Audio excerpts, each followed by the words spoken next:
Fifth Hour Radio Show.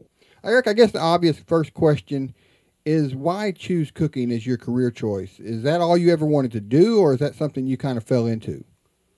Man, it was a job that I got hooked on. Fell into it after my freshman year of college. I was cooking. I was a dishwasher, and then I was a prep cook, and then I got on the line, and just that combination of that sense of achievement you get and the adrenaline rush combined was a little bit too much for me to handle. You know, I don't know, Eric. I've watched a lot of cooking shows, and it seems like being a chef can be pretty stressful, but you seem to have a laid-back type of personality. Do you think that plays a part in the success that you've had? It definitely helps. I think that there's people who work with me who would disagree with you. Like, I got a laid-back personality. I think like when you catch me doing a radio show promoting my TV show, I'm pretty laid back, but get on the line with me in the middle of a Saturday night. Hey man, do you remember the first time you were put on, put in front of a camera to prepare a dish? I mean, did being in the spotlight affect you in any way? I've always been somebody who, I'm pretty comfortable in my own skin, and I think that really helps with a lot of things. And being on television is one of those things that's like, I've never even really noticed the camera. Every time I've been on it, I just kind of get out there and be me. And, it helps with reality formats. I mean, like, my show that's coming out, Eric Greenspan Is Hungry, it's about me. Yeah. So it's pretty easy to be me. It's a role I can play. Mm-hmm. But even the first time the camera was on me, I feel comfortable in front of a camera. Part of being a chef is being a teacher. And part of being a teacher is being able to kind of entertain people and keep them captivated and interested in what you do. Mm-hmm. So I kind of found a pretty natural progression to it. So what's it like being noticed out on the street now for the work you've done on camera? It's funny. It's really just started happening. It's a little strange. I mean, it feels good. It feels good that you're reaching people. It's good for people to challenge. And I think I'm pretty down. I like people who support what I do, and I really appreciate it. But it's a little odd. I was, there's just times like you feel like you're being watched. You know what I mean? Like when there's been a couple times. I was at the airport at 5 in the morning last week, and somebody came up to me and was like, "Oh, Chef Greenspan, good to meet you." I'm like, "Man, 5 in the morning, and people recognize me." That's 5 in the morning. I don't even want to see myself. Well, let's talk about some food. What's your favorite dish, man? What do you want to eat? I mean, man, it changes. I love eating, and so anything from good sushi to a good chili dog.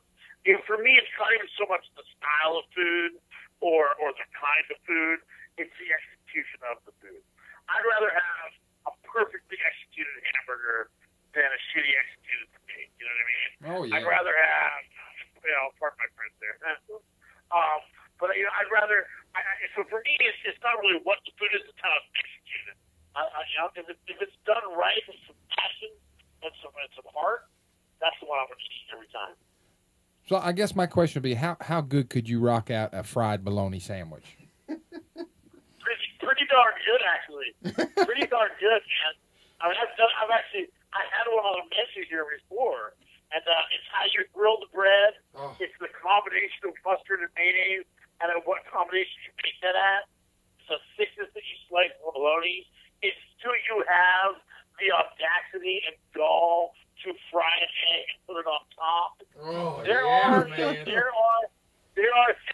can do to a fried bologna sandwich, my friend, that you can bring it up to levels. Hey, you are talking my language now. So let's talk about Eric Greenspan Is Hungry. I mean, how did you and the National Geographic Channel end up partnering on this project? I met the group that's company through Relatively Real, who's Tom Foreman, who's a good friend of mine, the producer of the show. And, I've been on the Food Network a lot. It's kind of like always a bridesmaid, never a bride. And it's because they could never find me. There was never a format on the Food Network that would fit me. And National Geographic started looking at the food. It just makes sense because, it's an intelligent network.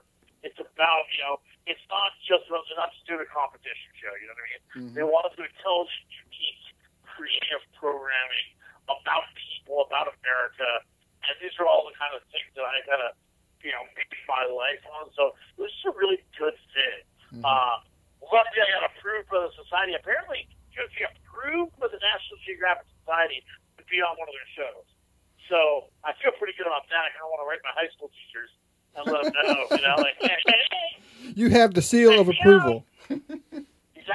I always envisioned that they would send me a stash, but they kind of like a dash is kind of what I'm looking for. But we'll do the show. Yeah. So give us a little rundown on what the show is about. So the show is basically me and my best friend, Captain Mauzner, who I've been best friends with since college. He's like this hipster screenwriter kid from Brooklyn. So it makes me fit in even in Arkansas, and we go hunting and fishing and farming, which are things that neither of us really have much experience with at all. And it's like you take your travel food shows that you know, and you go one level deeper.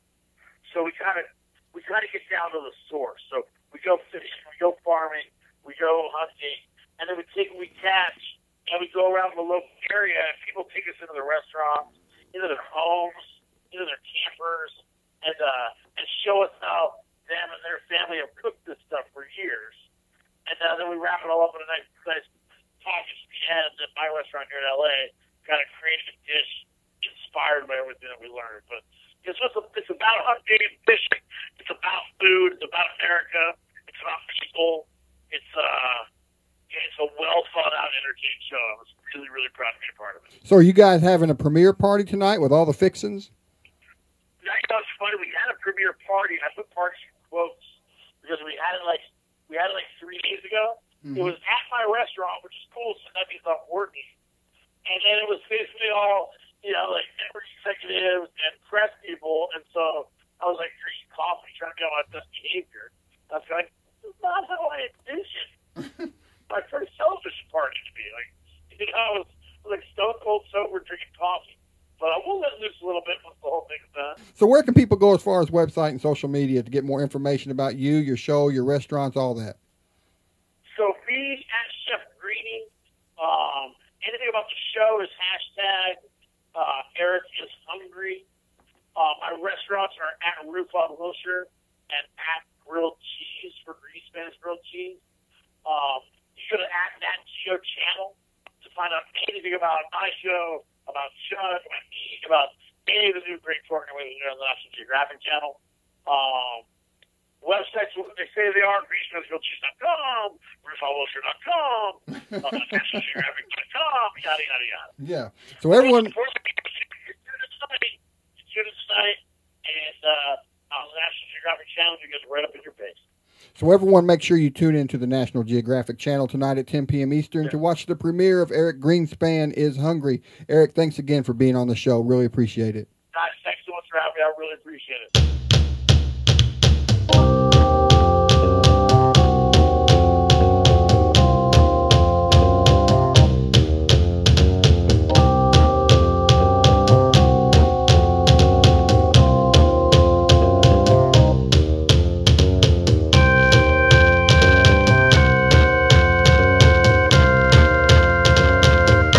The 25th Hour Radio Show.